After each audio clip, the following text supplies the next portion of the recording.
Frankie, stop reading about the ancient Egyptians and stop watching shows about their ancient gods. Instead, become a god. Become a dog. Huh? This is Groundeffected. My name is Frankie, and today I've been let loose on the various FDM printers within the shop, of which I have literally no experience. Your dad is busy painting models as always, so I have come aboard to help with printing the Mask of Anubis by Print Mania, a Patreon specializing in various types of cosplay kind of FDM ready prints, but we'll talk more about them later. Today we are printing the Mask of Anubis, which is of course an Egyptian god, and the one that has the face of a jackal, and is the god of the afterlife and taking care of the dead. The very first thing that we had to do was change the size of the nozzle that was in our Bamboo Labs X1 carbon printer, and that is because it was just too small. If we were going to do it on this particular nozzle, the print would take literally a week or so to do, and we don't want that. We want this to be a speedy process so we can get ourselves a lovely little mask nice and soon. To more bulkier pieces of this mask, we needed to of course add some supports, and we were going to do that in the form of a supporting tree, because who does not need an emotional support tree? They're very, very important to each and every one of us. And with the print files now prepared, it was time to head over to the printers and get them ready by adding the spools of FDM and making sure they are well fed. Whilst the main headpiece and the large snout are going to be printed on the X1 carbon by Bamboo, we are also going to get out our little Creality printer and make that get to work as well. That one's going to be in charge of printing the flat pieces. That's going to be nice and simple, and as we've got all of our files fully prepared, there will of course be zero issues and the prints will come out perfectly first time, or maybe second or third. After hours of the machines making weird, strange sounds throughout the shop, our mask was getting ready, and it was starting to come together and actually be visible as to like what it's going to be when it is complete.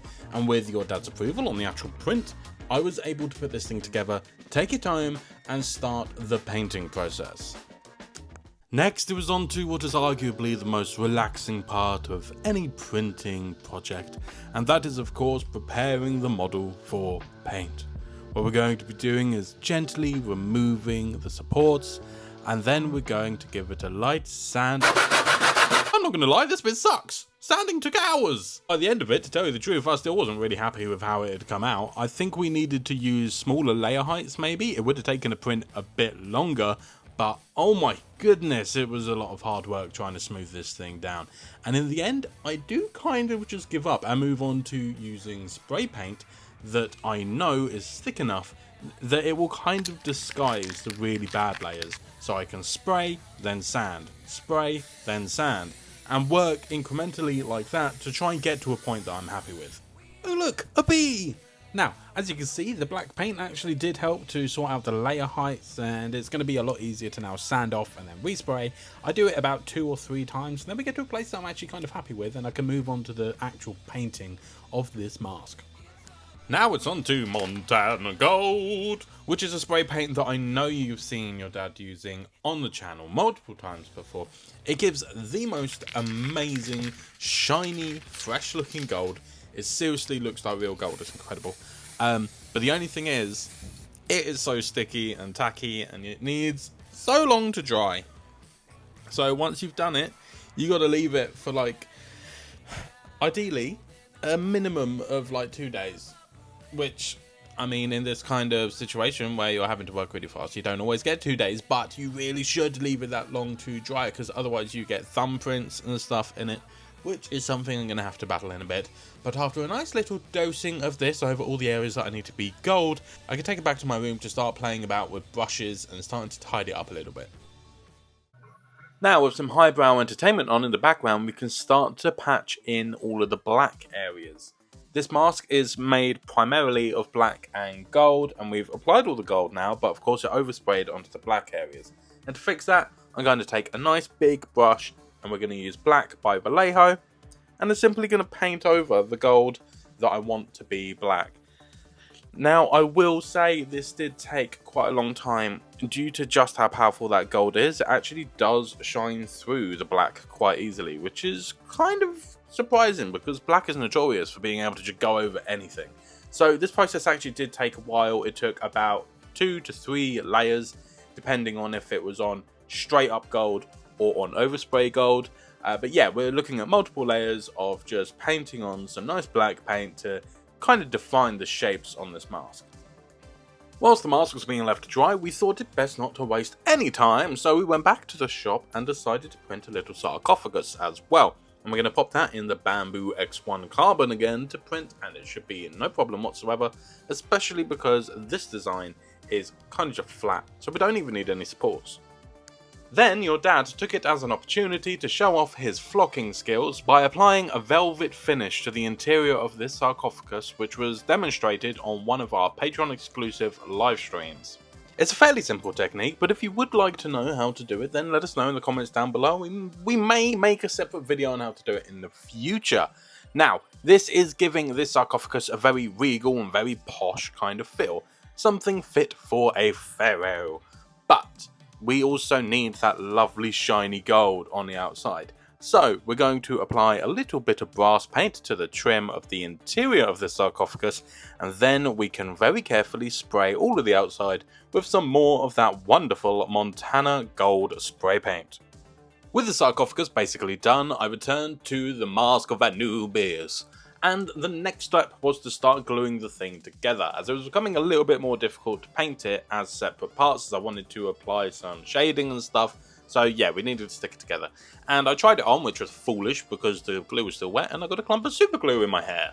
When looking at ancient artwork and such of the Egyptian society, eye makeup was a big thing. So there's also a golden trim around the eye portions of this mask, and I didn't want to do that with the spray can earlier, so what I've done instead is I've left them black, and I'm going to be using Retributor armor from Citadel, and I'm just going to use a brush and paint it in.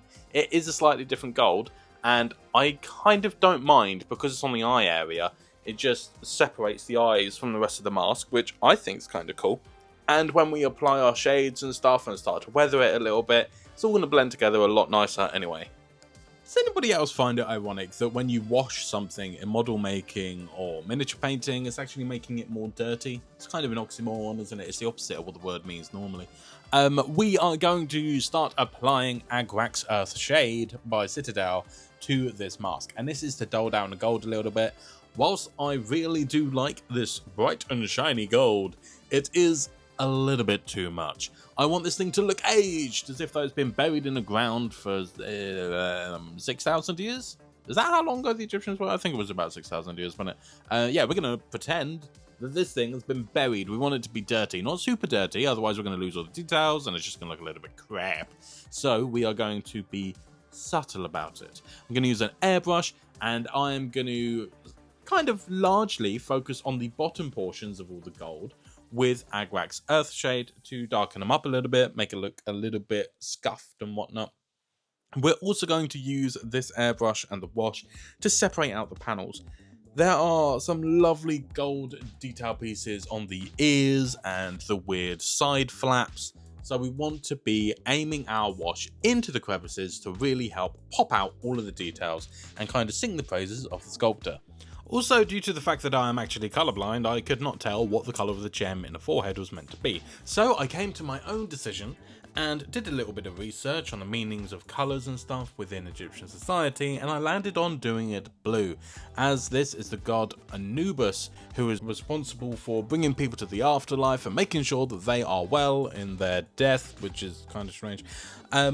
I decided to go for the colour blue because it is associated with the heavens and rebirth, so I thought it would be quite appropriate for that to be the colour of the gem in the forehead of his mask. Before adding the final touches, let's talk about today's sponsors, Print Mania, which is a Patreon focused on high quality STL files specially optimised for FDM printers.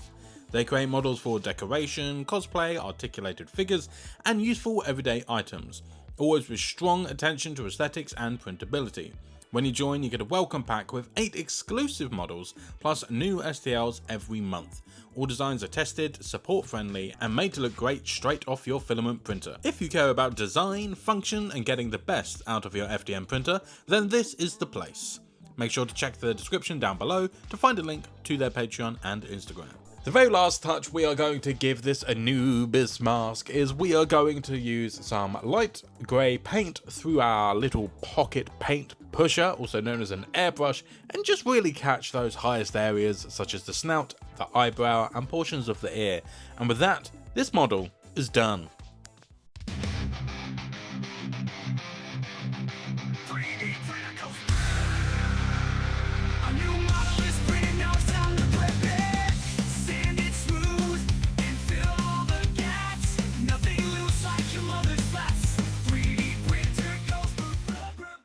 We're now at the portion of the video where we need to thank all of our wonderful patrons for blinding our eyeballs out and to say thank you for watching. If you enjoyed this video, make sure to send it to your gran and maybe buy her a t-shirt. Every little helps, of course. And if you didn't enjoy this video, that's completely fine. There is somewhere you can go, and that is to fuck off.